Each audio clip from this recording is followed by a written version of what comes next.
and hope that it works. Uh, so yeah, we'll be seeing a Gold 2 Nami game in just a minute. I'll impart some knowledge. So Nami is a champion that I'm really enjoying right now. On my push to Diamond, I've decided to just stick to like one champion in each role that I'm pretty much exclusively playing. As I'm trying to really push for that Diamond and improve. And for those champions, I've chosen Ezreal for AD carry, Nami for support, and J4 for jungle. Okay, so Nami is awesome.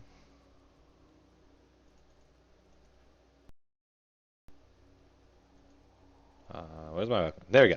So Nami is awesome, and it's a support that I'm really enjoying right now. And I'm playing a lot of Nami. So hopefully I can impart some good Nami knowledge up in here.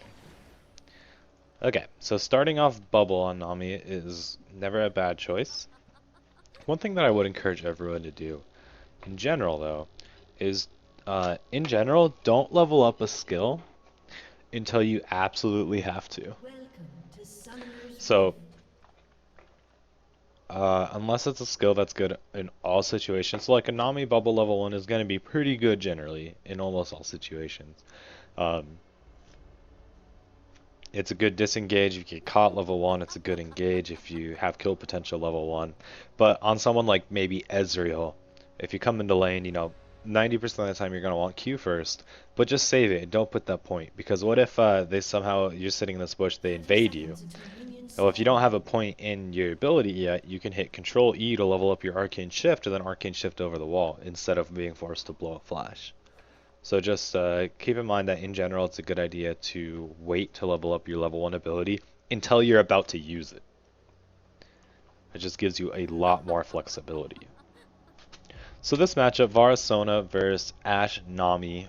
Varus Sona does a lot of poke damage and has sustain, so it's kind of a scary lane. Uh, Nami has some sustain at least, and Ashe is kind of a weak laner. She's okay in lane. She's not going to put out the damage that Varus does, but her level 1 is going to be really strong. You see her bow is all shiny and icy. Okay, so going out for this early ward, that's fine. That sets you up with an early ward. One thing that you don't want to think about, if you know that they're starting blue, which most jungles on purple side are going to start blue so that they get a smiteless from their bottom lane, they're not going to come bot right away, almost ever. They're almost always going to go secure their red buff, and so you're pretty much not going to get ganked bot lane until like 3 minutes. So sometimes you don't even have to ward for a while. So Ashe is pushing early to secure an early level 2, which is good. So right there, you could, right there, one thing that you can do in bot lane is you have an Explorer's Ward. If you get into lane before they do, drop the Explorer's Ward before maybe they won't see you drop that. And then what happens is Sona's going to go into this bush, not know you have it warded, and she's easily going to be hit by some form of CC. If you're Blitzcrank or Thresh, it's an easy hook.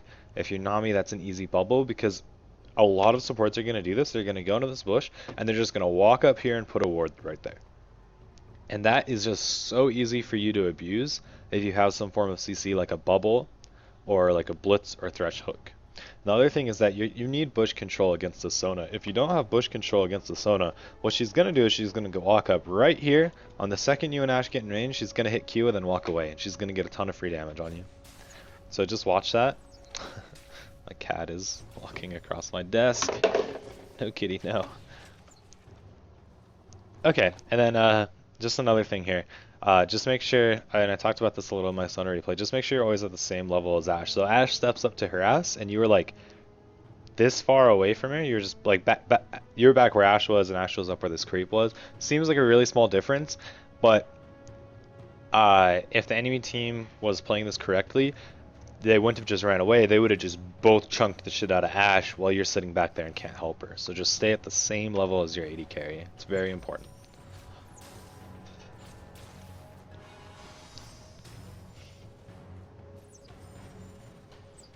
Okay, so this bush ward, uh, one thing you wanna watch the wave and watch how it's pushing. So Ash pushed hard early, so you should know that this wave is gonna push this way.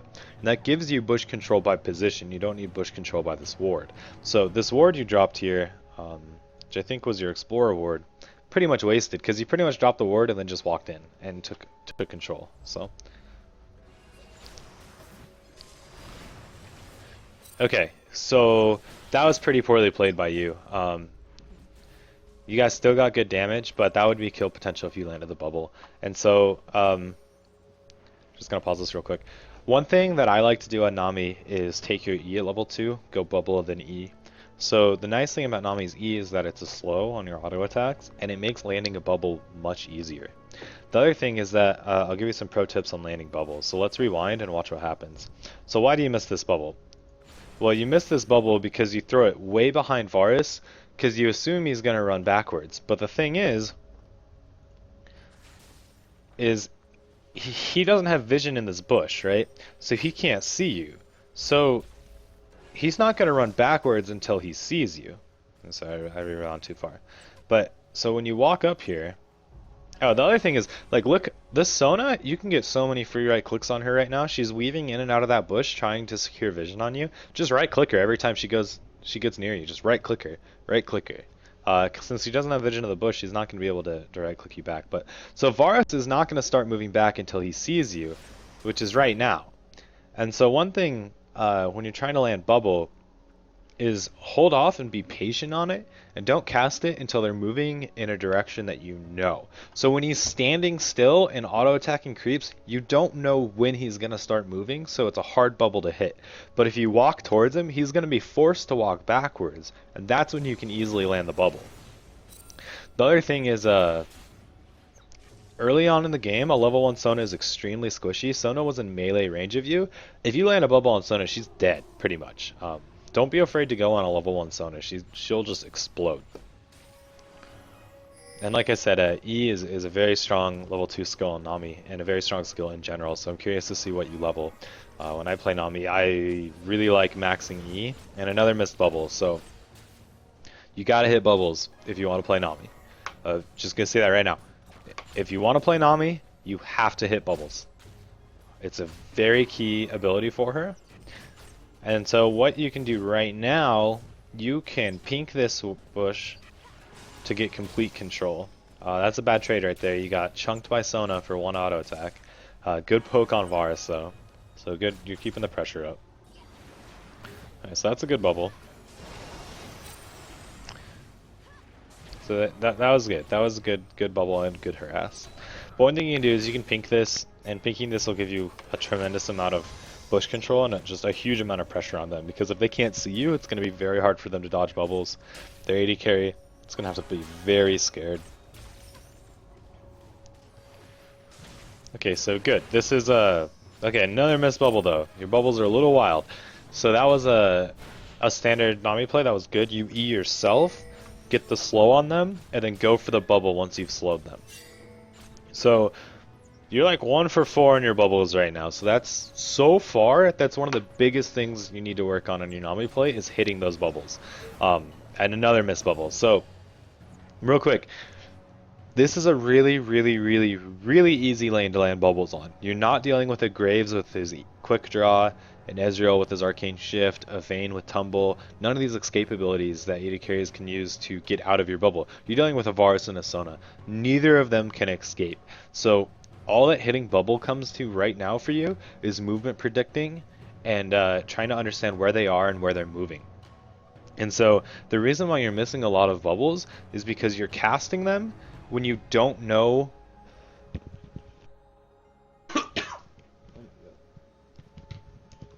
Excuse me. You're casting your bubbles when you're not sure where the enemy is moving to. And that is effectively why you're missing all of these bubbles. So, if we rewind, was my title wrong? I thought I changed my title. Oh, I didn't click update. There we go. Thanks. Anyway, so The reason why you're missing these bubbles is because you're casting them when you're not sure where they're moving. They're standing still and auto-attacking, and they're going to react in a way once they see you and see you casting your bubble, but it's almost impossible for you to know how they're going to react to that. So you're effectively just blind shotting. So what you want to do is instead you want to cast E on yourself, auto attack them. They're immediately going to react to that by moving in some direction, and that's when you cast your bubble. They're going to be slowed from your E. So once again, you gotta, you're missing every bubble. So try this next time you play Nami. Instead of throwing bubble first, cast E on yourself, auto attack them, see what direction they're running with the slow from your E, and then throw the bubble out. That's gonna be your best bet. So far you're doing pretty good in lane though. You're putting a lot of pressure on them. But you're not landing any bubbles. So if you landed, I think you're what, 1 in 5 for bubbles. So if you landed any of those bubbles, you would have already forced this lane to back and possibly had a kill and definitely blown summoners, just by landing any one of those like 4 other bubbles that you've missed.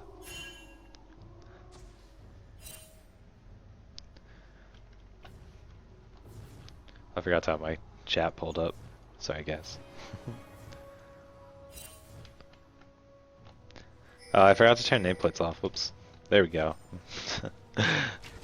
Anonymous part 2. Okay, anyway.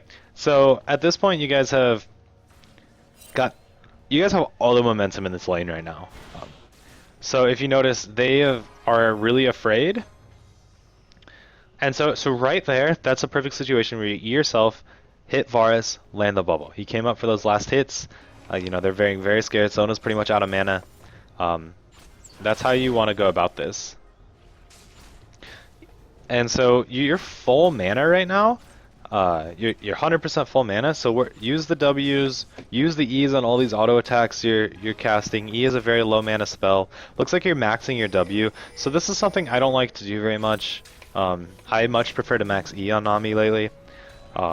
W is nice to max. The problem is that it's pretty mana expensive and it's hard to spam.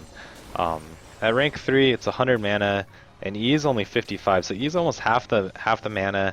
The damage that it does is comparable. E's damage is comparable if you get all 3 auto attacks off, and you lose some of the sustain. So I would tell you, try out maxing E first on Nami.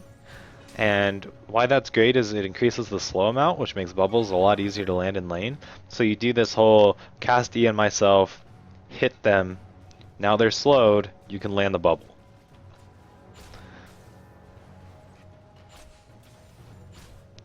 So you should realize that the bush is warded, because it's like the second time that they've hit you while in that bush.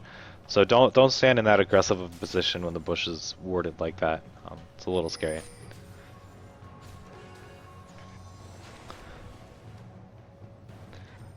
So, one thing when you're playing against a Sona, if she does her Q and her power chord on you, that's gonna hurt a lot, but then she's pretty much done. Okay, so you land the bubble. Really slow on casting your E and your W though. So, there was like a 1 second, second and a half, where Ashe was pretty much 2v winning them, and you were just like standing there. Bubble has a pretty long range. You could have thrown that bubble earlier. W has a long range. W's bounce range is huge. You can throw it on Ashe, and it's gonna bounce to Varus if they're auto attacking each other. So you should have thrown a W out faster there. You should have gotten some E damage out there. Yeah, Ashe Nami is crazy slows in lane. So now they're level 6. And a Varus Sona level 6 is pretty damn scary. That's a lot of damage and a lot of CC that can come out. But before we talk about level 6, so far in the lane, the biggest thing that you have to work on is just landing bubbles. You could have, if you landed a single one of those bubbles, you would have 100% blown summoners, possibly gotten a kill, and you definitely would have forced them back and gotten a huge early advantage in lane. But you missed every bubble but like one, and that one bubble you landed was rather inconsequential because of the way that they were sitting there kind of half under tower, and Ashe was too far back to really get a lot of damage out on that. But so far, you're doing okay in lane. Um, so I definitely want you to try maxing E and using that powerful auto attack rest. The other nice thing about maxing E is it allows you to trade auto attacks with AD carries and come out ahead. And the slow is amazing. So now that the lane is level 6, you guys have to be careful. Against the Varus Sona, you can never group with your AD carry in lane. If you bunch up and allow Sona to get a double ult on you, you guys are both going to get ulted by Varus as a follow-up, and you guys are going to get shonked. Okay, so good bubble, good chain on your ulti. That was well played by you. And then a good exhaust. So that's a good CC chain. And good damage on Varus. Way to pick up the kill. So that was well played by you. Oh, the missed bubble again, though! So it doesn't matter. You got the double kill. So that was pretty well played by you. And Ashe dies, so they had a Karthus. So, do you see what just happened? I want to point this out. You missed your bubble on Sona, so you had to W her to kill her, and then Ashe died to the Karthus Requiem. And she could have been saved if I don't think the W bounce hit her, right? So I think he could have saved the Ashe with the W if he didn't have to use it to kill Sona. Because the missed W. Yeah, the bounce didn't hit Ashe. He could have saved Ashe. If you bubbled Sona and all those minions, she just would have died. You wouldn't have had to W her. You could have W'd Ashe to save her. So, once again, it's coming down to get the big bubbles. You gotta land those bubbles.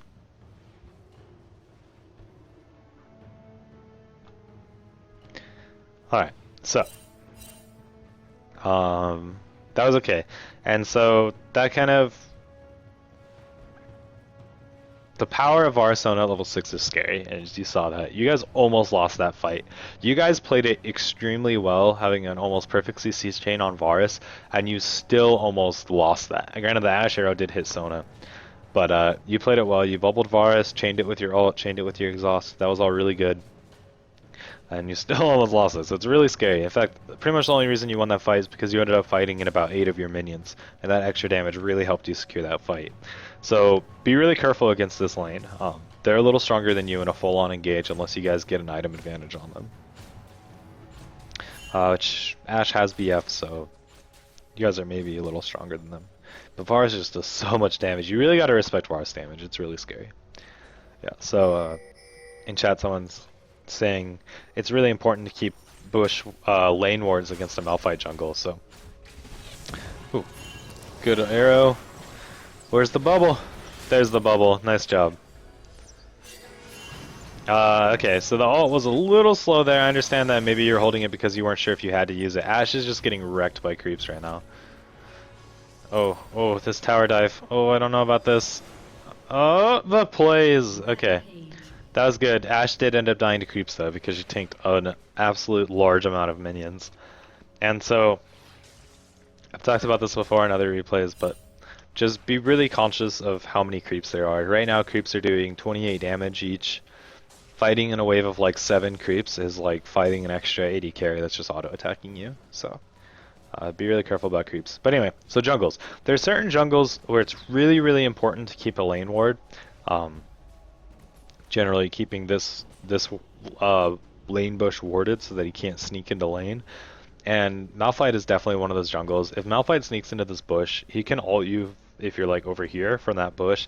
You won't see it coming. You'll be knocked up by Malphite ulted, chained into Sona and Varus ults. That's a really dangerous gank. So just be really cautious about that. Malphite hasn't come bot a single time. In fact, neither jungle has. But there's certain jungles where you really need to keep this bush warded. And Malphite's one of them. Shaco's another one where you absolutely have to keep this warded. And in general, it's a good idea to, just against any jungle. But certain jungles, like a Nunu bush gank, is not that scary, you know.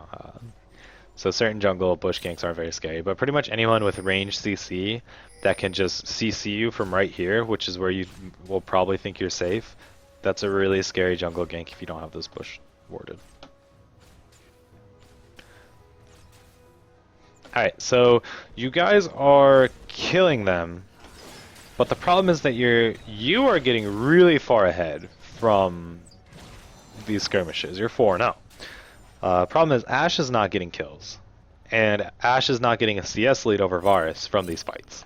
So while it may seem like you're really crushing this lane, well, you're really not that much.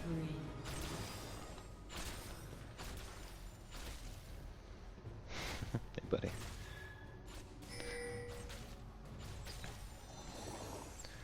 So okay, now you're putting points in E. That's good. You guys have kind of cooled the aggression a little bit. Seems like you guys are a little scared. Problem is that you guys should be really turning on the aggression, because since last time Ashe bought a pickaxe and Varus didn't buy anything. So Ashe is actually a lot stronger compared to last time. Good ulti on the Sona, good exhaust. Where's the bubble? Are you out of mana? Is that the problem? I think so. Okay, so good E on Ashe, securing the slow, and that should secure the kill. Oh, she canceled her auto though. Oh, okay, she's gonna live. Whew, that was a little scary. So that was fine. It was smart of you to back out because you did have Varus marks on her, and any ability would have killed you. I'm curious. I want to rewatch that and see what happened to your bubble though. I'm not sure if you bubbled before the fight happened or what. So yeah, you bubbled to initiate off the Sona, and was it just on cooldown the whole time? That's a really good bubble to catch her. Yeah, okay, so it's just on cooldown the whole time. That's fine. Oh no, it comes back up. Oh, but you yourself healing with your W. Yeah, and so this is kind of what I was talking about with the W. It's so mana intensive. I just never feel like I have the mana pool to really utilize W. That W is 130 mana. Just if you look at your other abilities, it's twice of either of your other abilities. That's a lot of mana. And so if you didn't use that W to heal yourself, you may have died, but you could have bubbled Varus and secured the kill. So it's kind of 50-50, but this is just kind of why I don't like maxing W. It just gets too expensive mana-wise. Item build. So let's talk about your item build for a second. So Cage's pick. So you're really far ahead with 4 kills, and what are you doing to turn that advantage where you are getting the kills into a benefit for your team? Well, you went with the Cage's pick. That costs what, 765 gold or something? So that's pretty much 2 kills worth of your gold you dropped on a Cage's pick. That's going to secure you more money in the long term, and some AP that's going to help you. And you also picked up a Kindle gem. So that's good. That'll provide you some health and some CDR, and probably build into a Shrelia, as I'm assuming you're doing. But what you could do better to help snowball this advantage is, one, you can completely control vision and bot lane with pink wards, or even in early oracles if you really get that far ahead. So you haven't bought that many pink wards, but when you're this far ahead, the strongest thing a support can do to completely control bot lane is just 100% control vision of bot lane. You buy a ton of pink wards and you pink ward every single ward they put down, and then they have no vision, and you tell your jungler, you say, hey jungler, they have no vision, come gank and get dragon. And that's how one way that you can really snowball a lane if you get ahead on support. You dominate vision, and then you use that to get good ganks, and then you take dragons.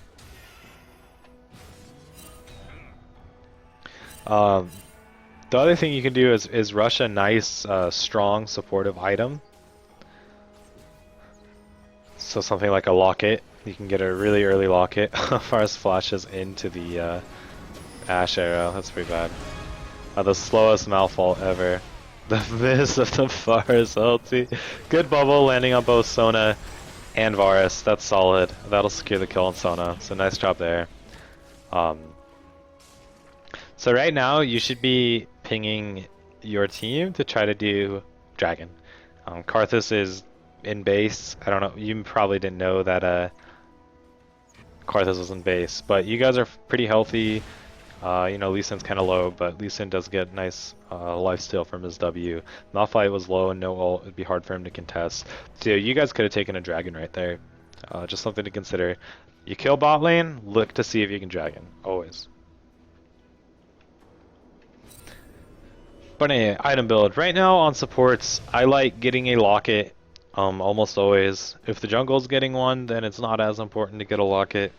But I really like lockets. The other really good item you can get on Nami in particular is a Mikhail's Crucible. It naturally builds out of your Philo Stone, gets you that Chalice, which solves a lot of mana regen problems. It would give you magic resist, which would be really helpful in this lane, as this lane actually outputs a lot of magic damage against you, as Varus's W is magic damage on hit, and popping his stacks is a magic damage burst. I think his ult deals magic damage as well. Yeah, his ult deals magic damage. Obviously, Sona does magic damage, so magic resist will help you in lane. The other thing is that it's really, really good against Sona ult, because if you just say split, so Sona can only ult you or Ashe, she can't ult Ashe anymore, because you can just instantly cleanse it for her. And so that's really strong against this comp. So Mikhail's Crucible is something that Mikhail's, I don't know how to say it. That's an item that I would really, really strongly recommend that you consider building.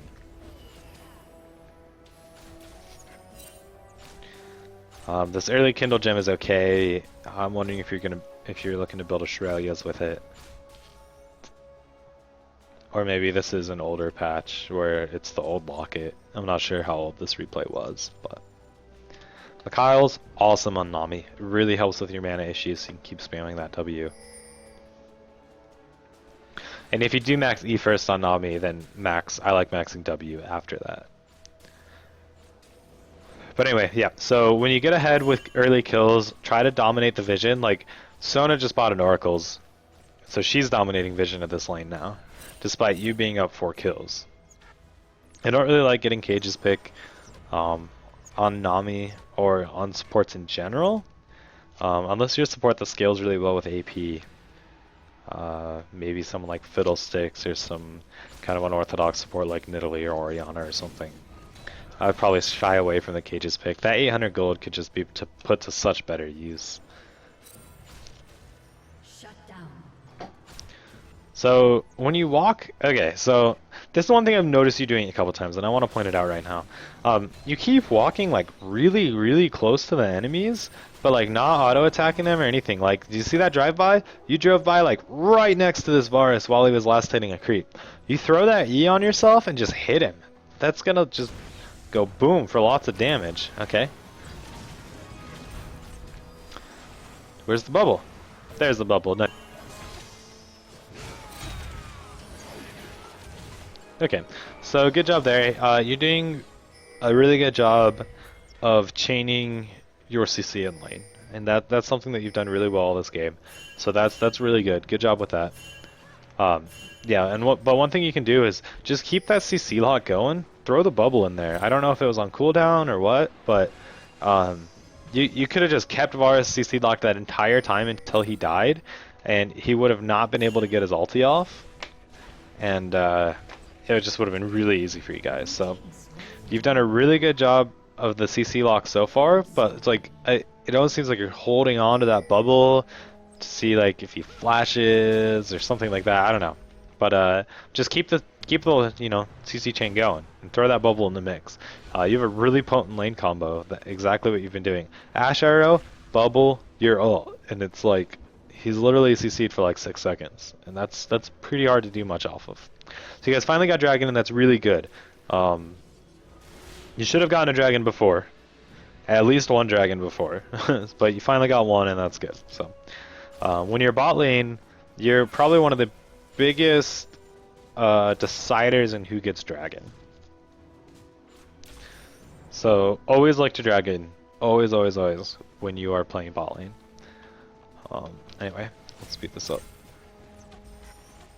Because I know one thing that you asked specifically to look at was how you can carry the game better in the teamfight phase, because you felt like your laning was okay. And your laning is pretty good there. The biggest thing I could say is landing early bubbles will win you the lane. Really good aggression. Varus flashes your ultis, the Sona misses hers. Oh my gosh.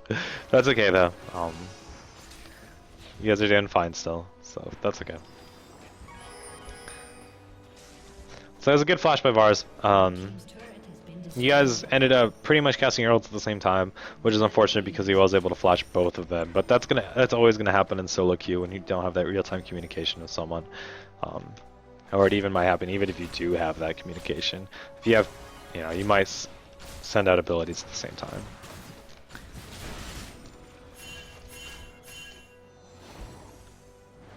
Excuse me. Okay, so someone's pinging you because they're teleporting in. So Ryza's pinging because he was teleporting in. And then he just went the wrong way. Which is really unfortunate. I don't know why he ran that way. That would have been an easy kill for him. But whatever, you have a Ryze with you now. So keep pushing. You got a Ryze and a Lee Sin. You guys should just keep pushing and keep the pressure on this lane. You're kind of out of mana, but that's okay.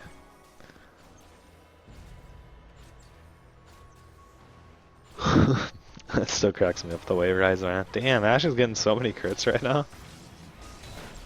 Alright, so this is going to be a good tower dive, as long as you guys don't mess it up. So, okay, good job on you taking the tower aggro, making sure no one else is getting hit by the tower, and just throwing your ult out. So that was well played by you. Securing tower aggro for your team while you're in a really safe position like that is a really good idea when you're diving. So really well played.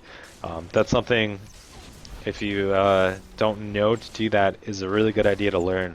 So if your team is tower diving, and they're like on the other side of the tower, you can grab tower aggro on the safe side of the tower where you're not in danger of getting hit by the enemy team, and you just sit there and you just tank the tower aggro for as long as you can, and that guarantees that your team is going to be able to dive successfully without worrying about tower damage. So that was really well played. Good job there. So at this point, I would really recommend you look to pick up an Oracles. At this point, your team is ahead. They're really strong. And so what you need to be thinking now is objectives, objectives, objectives. The other thing is you need to look at the team comps here. And look at their team comp. Varus, Jax, Karthus, Malphite. That's a really, really, really scary team fight and late game team comp. So you guys are ahead right now. You need to look to try to get a serious advantage and look to start ending. You have Ryze and Ashe, which are both good late game champions. And Jace is really good too. But I mean, Jax Karthus is really scary. That's some serious scaling right now. And they just have a really good AoE teamfight comp. And your team comp it's a good pit comp, but it's not as strong in straight 5v5 fights. Ooh, this is not good. So your team ends up getting caught out there. That's just really unfortunate. You guys get caught out 4v5. And so that sucks. And that's kind of one of the dangers of their team is they do have really strong initiation. Both teams do. But there's not much you can do there other than like spam back pinging your team because you're warding and stuff like that. But anyway, you have your oracles now, which is good. So you want to look to start clearing out vision and establishing vision control across the map. Like I said, your team comp is a really good pick comp. Chaining into an Ashe arrow into that CC lock that you guys have been doing, as well as like a Lee Sin kick backwards, you can definitely pick single targets off. So the best way to pick single targets off is by establishing bush control, or just vision control, global vision control. So just deny all their wards across the map and plant your own so that you know where they're moving. So let's talk about warding real quick. There's a few redundant wards going on right now. So if you're going to ward this bush and this bush, it's not as helpful. So this bush is going to see anyone come from this direction and this direction. And the only new information this bush tells us is someone coming down this way. But that's not a very common path for people to take. The other thing is, it's the same thing over here. These two wards see the same path, right?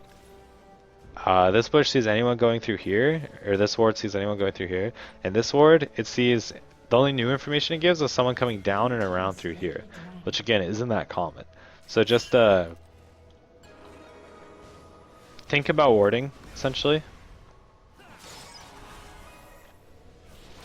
One thing you can do in a situation like that where you're trying to pick off someone is don't forget about your Nami passive, which speeds up anyone affected by one of your spells. So you could either W or E the Lee Sin, who's trying to get on that Karthus and get in range for a Q. You could help them out. So you guys do have to be pretty careful sieging towers against this comp. If they get a good Malphite to Sona ulti, it's going to be really scary for you guys. And that's why, once again, I'd really recommend either picking up that Locket and the Crucible. The Locket's going to help with the shield for some of that AoE damage coming out, especially against a Karthus. Especially if this is the recent patch with the new Locket. Really important to get that against the Karthus for the AoE magic resist and the AoE shield. Oh no. Are you going to get caught? Oh, that was scary. Okay, so good job using your E, giving you some speed, getting out of there. Really scary for you to be this close to them though. Um, that's really scary. It just takes a flash ulti from one of them to pick you off. Be a little careful about that. You didn't have anyone next to you. There's no reason for you to be like that close to them. So you guys are ahead, but they have a really strong teamfight comp. So it's almost like you guys are afraid to engage on them because you're respecting their comp a lot. But you guys can definitely win a fight if you get a good engage on. The one thing you can't do against this team comp is bunch like this. You can't get in a position where multiple people are gonna be hit by their AoE ultis. That's gonna be really bad for you guys. Miss your bubble on Jax there. That's not good. You do bubble the Jace, which gives you some time to buy, but and that's another thing. If you have your locket right there, you could save 2 people from dying. So I think this really emphasizes why I don't like getting that Cage's pick. If you didn't buy that Cage's pick, you could have your locket by now. And a good locket shield right there would have pretty much changed that entire fight. But that Cage's pick didn't do much for you. That 25 AP, I mean, it's hard to say really how effective that was, but I don't think it was very effective at all.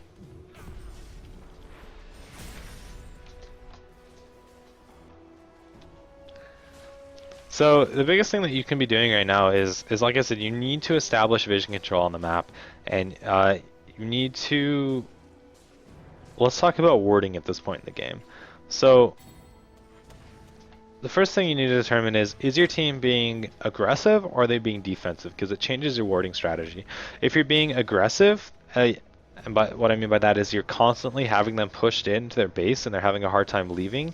The 4 main wards you want is you want vision of them entering this jungle. So like this ward is good here, so you can see this entrance, and this ward so you can see in this entrance. Then you have complete vision of them entering this jungle. And then you want a ward like here, either here and here, because you see them enter the jungle.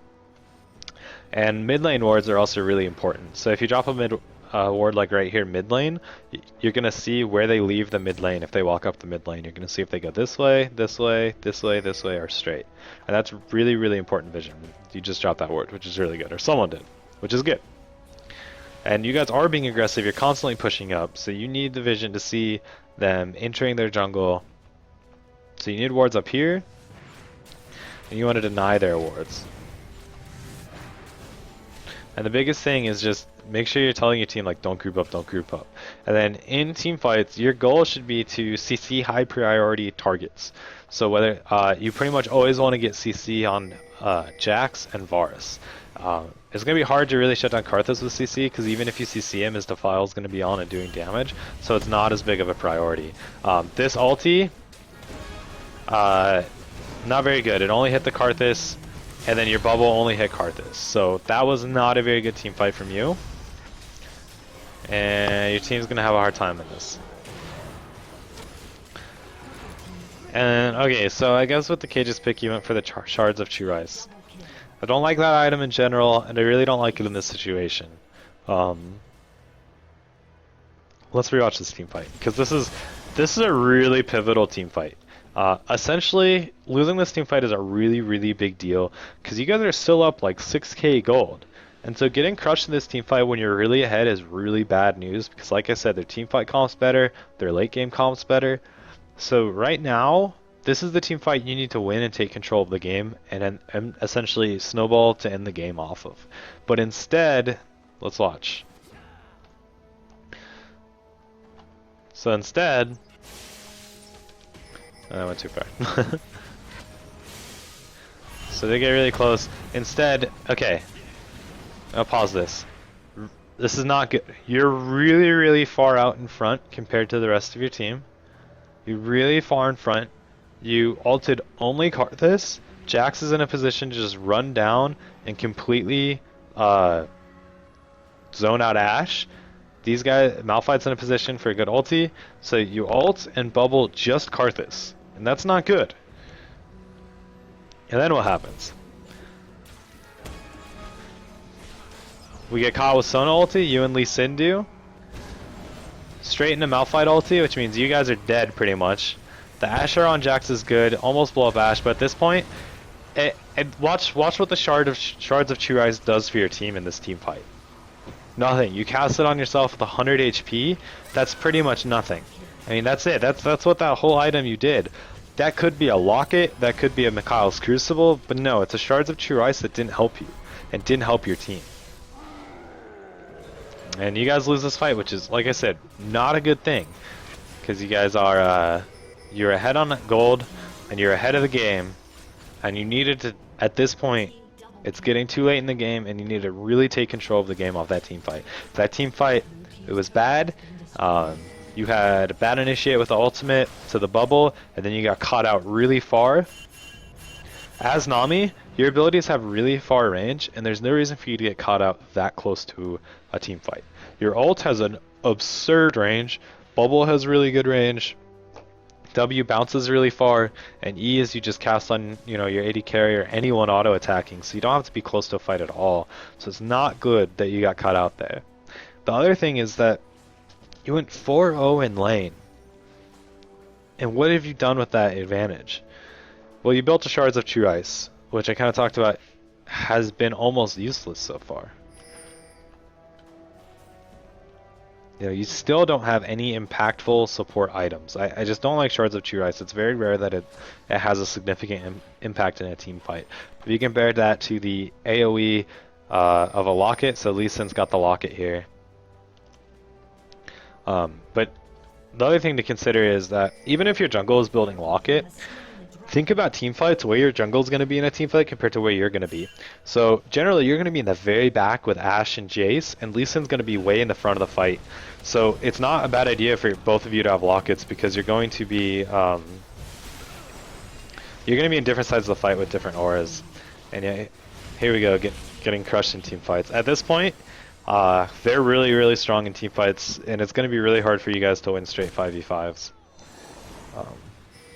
And I can already see that this game is pretty much out of your guys' control right now.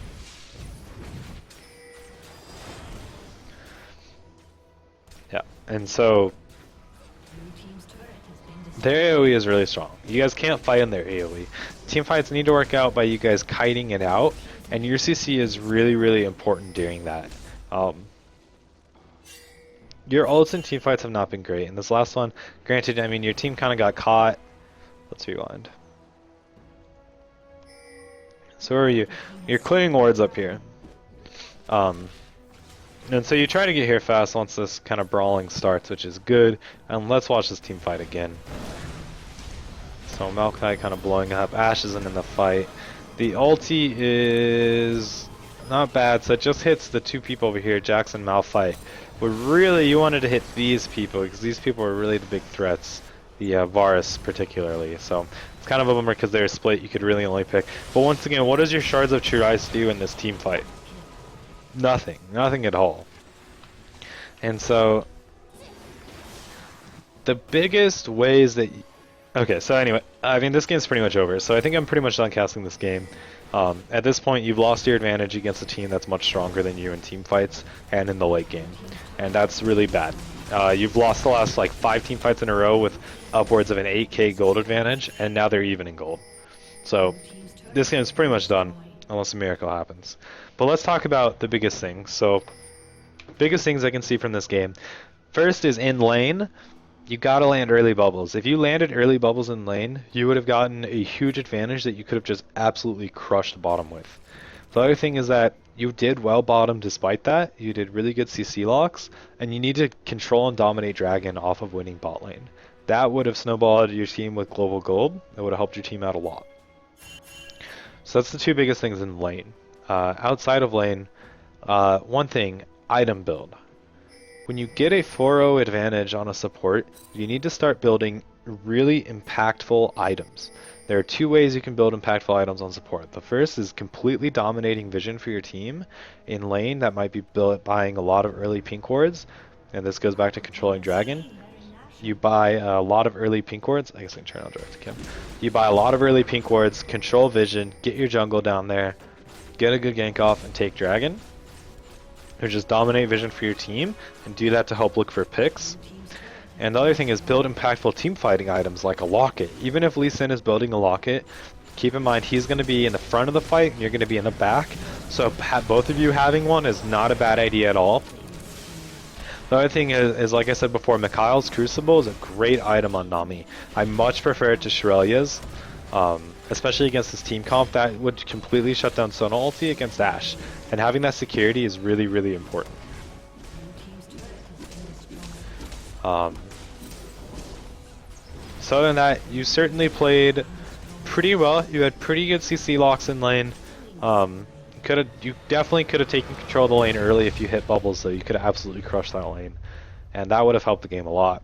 And then you can take control of Dragon. Um, and yeah, their team comp is it's much stronger than your guys' team comp 5v5. And so how to deal with that? Well, one, you need to take control of the game early. You guys had a good early lead, but you didn't do much with it. You didn't really dominate dragons. You guys got like one dragon up on them the whole game. You didn't really dominate towers. They were almost even on towers. You didn't dominate their buffs. You didn't dominate Baron. So one thing as support you can do is completely control vision of Baron. And that forces them, if they don't have any vision, if they don't see you on Baron, that forces them to come into you guys blind. And that's where you can use some of that strong kiting potential and pick potential that you have. You know, you blow up someone with the Ashe arrow, and then you kind of kite it out. Anyway, so overall, not a bad game from you, but biggest things you could have done differently is just absolutely crush that lane early. If you just landed bubbles, you would have. Control and dominate that dragon, and always look to be dragoning when you're bot lane, because you definitely could have gotten more than one dragon for your team. And then just build more impactful when you get an advantage on support. You had 4 kills on support. You have to do something with that. Building a cages pick is not how you take advantage of getting 4 kills on support. That's just throwing away your advantage. Um, Build something impactful, become a dominant force in lane through vision control or through an item advantage that's not just 25 AP, and just try to take control of the game. The other thing is, W Nami is fine, but I definitely encourage you to try Emax Nami. It's a lot of fun. Then just when you're maxing E on Nami, you did a good job with this in this game. Is in general in lane, don't cast your E on your AD carry. Cast it on yourself. The problem with casting E on your AD carries, they're busy last hitting. They're busy trying to balance the wave. They're going to be using a lot of auto attacks on creeps, and it's really hard to get all 3 auto attacks off as an AD carry on enemy champions. But you as the support, you can cast on yourself when you're going to harass and really chunk people. So that's the biggest thing I have to say. You guys got out team comped really hard, and to change this game around and turn this into a W, you could have crushed your lane landing those early bubbles, dominated Dragon, and built to just have more impact in team fights. Okay, that's all. So if anyone has any questions in chat, I'll go ahead and answer any. I don't know how many viewers I have or how many people are in chat, but I think there's a couple. 6 viewers. Oh yeah. Partnership coming any day now.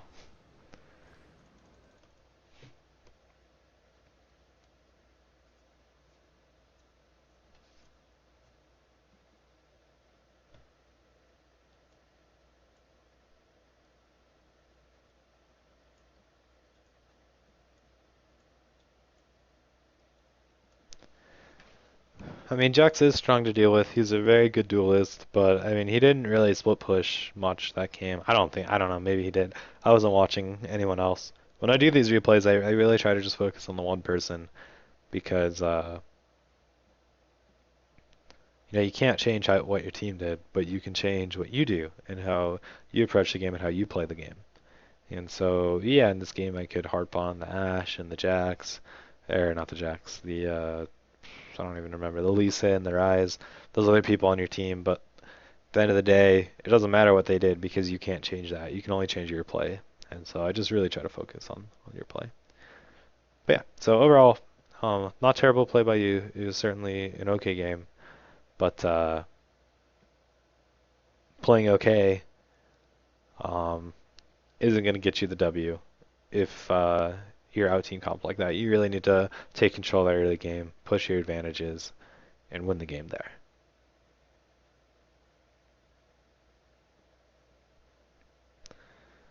Heal support, I don't know.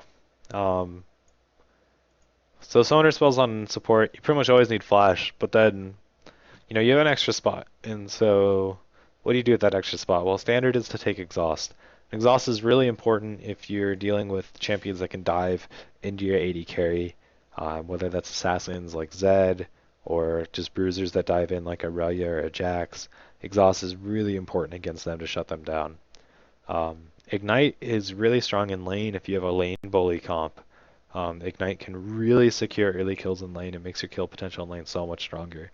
And I think Ignite on support is something that a lot of people don't do when they could be doing it. Um, and then heal, I don't even know what heal does anymore. Yeah, and against a Karthus or Kennen, Exhaust is really good too. Anyone that wants to get in the middle of your team and do a ton of AoE around you, Exhaust is really strong against. Summoner heal. Let's look this up. Okay. So heals you for 75 plus 15 times level and every nearby allied unit. Wait, and every allied unit is not an AoE? Oh no, okay, radius of 300. I was like, it's not a global, right? I made it sound like it was global. Um, so it's not bad. Certainly not bad. Um, I can see where heal would be, especially given like game team fights where you get this pretty big AoE heal. I mean, at level, let's say 16, we're looking at a 300 or 300 health heal. So you're getting around a 300, 350 late game health heal on everyone in an AoE, and that's pretty strong. So I think heal is pretty good, and it just depends on what you want. So Exhaust is really good to help save your AD carry against diving comps. Ignite is really good for lane dominance, and heal would be good for, especially to counter some AoE team comps. If you drop a heal and a locket shield, that's like what 500 health, 500, 600 AoE health for your whole team, and that's huge against AoE comps. I mean, that's really big because most of the time against AoE comps, if you survive their ultis and you're healthy after the ultis, they're screwed. And so that would be really big to drop a locket and a heal in an AoE. But all right. Anyway, that's gonna be it. I gotta go do some stuff. So, yeah. Hope you guys all have a good day, and I'll do another one of these tomorrow at 10 o'clock.